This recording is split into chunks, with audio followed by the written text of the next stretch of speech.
Let's stay on that theme of women and children and speak to Shaheda Omar, the director of the Teddy Bear Clinic for Abused Children. Thank you very much, Shaheda, for your time this afternoon. As you reflect on the numbers as they are released, is it in correlation with what it is that you see on the ground? Absolutely not. You know, what we are experiencing is delayed reporting, delayed disclosures in our outreach programs at schools, within the school structure, where learners are provided with opportunities to learn about their rights and responsibilities and reporting structures. We find that it takes learners maybe a few months, even longer, to come forward and report.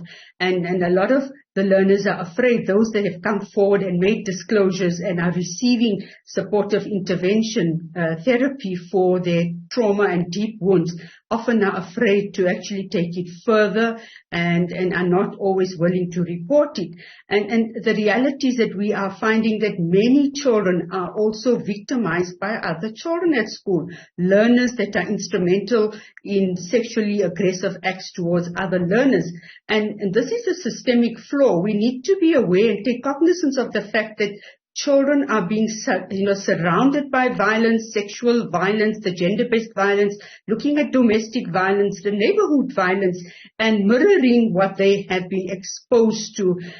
So what we are seeing with regard to the crime statistics, when they speak about a reduction in, assault and GBH, etc., the reduction is not an accurate reality or reflection of what is happening on the ground, unfortunately.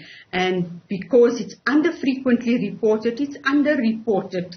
And because of fear of reprisal, lack of reporting structures, and even within the school structures where there's delayed reporting or where people within the school structure are not always cooperating in reporting for various reasons, where they feel that the educator that has been identified is a preferred maths teacher or one of the best teachers within the school structure. And sometimes educators are not equipped on how to manage the reporting structures. So I can continue with many reasons, but the bottom line is that the statistics are not an accurate reflection of the current status of children and the violation against children. Essentially, it's much worse than what it is made out to be. If I'm hearing you correctly, you touched on a number of sources. And so this is, you say, a reflection of us as a society in terms of children who are hurting other children as well. It's been said that you've got a problem of poverty or underdevelopment in South Africa that is contributing to this problem of children who are experiencing this violence and meted out against other children. Is that also what you're seeing?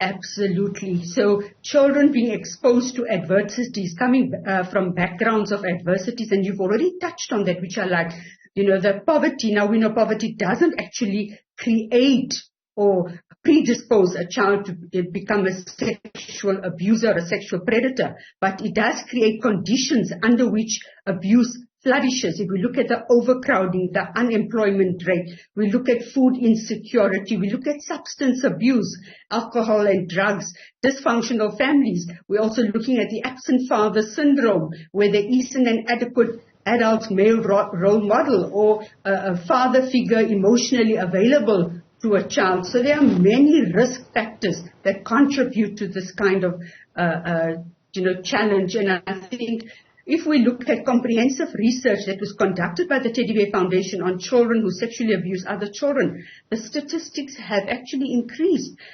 This was, our statistics and research was conducted in 2011, and we're still finding that 43 of the crimes from the 61 cases of rape have been committed by children. And just to inform you that we're finding children as young as 5 years and 6 years who are actually committing these acts of sexual violence, whether it's penetration, attempted penetration, performing oral sex. I think this is the reality on the ground. This is what we are faced with. This is where we are intervening and providing intervention, awareness raising, and reaching out in terms of prevention programs.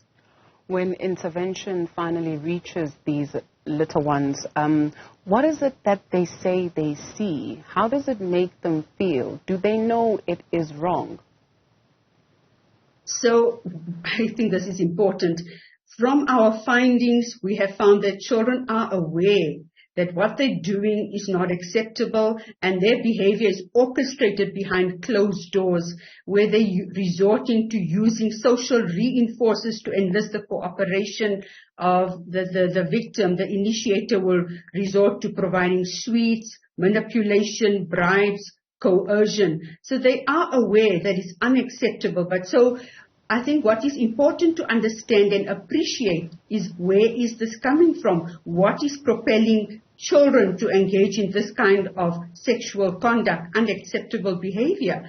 They see this and often do not have the information or the understanding to process what they've been exposed to. So when children are confused and do not have answers to questions, they often feel traumatized, they feel out of control, they feel powerless, and it sits on the foreground. It sits on that forebrain. And when children find these things sitting on the foreground, they're likely to reenact what they've been exposed to. And I think if we just look at all the sexually explicit content that is surrounding all of us, and for a child accidentally to stumble onto porn material, hardcore sex, is not difficult. It's actually something waiting to happen when children are using the internet. I think that's another reality that we need to be aware of, the risk factors, the online exploitation that children are faced with.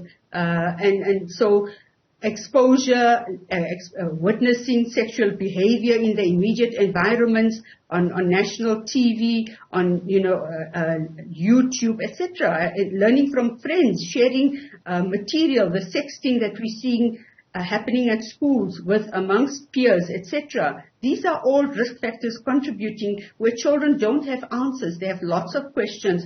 There aren't sufficient communication channels or sufficient dialogue platforms where they can actually appreciate, understand, recognize that actions have consequences, what is acceptable, what is not acceptable. And I think this requires urgent attention, and we need to work with children. We need to hear their voices, where they're coming from, what's happening, what are the solutions, what do they see as important or fitting to keep them safe and to protect them. Shaheda Omar is the director of the Teddy Bear Clinic for Abused Children. Thank you very much for your time.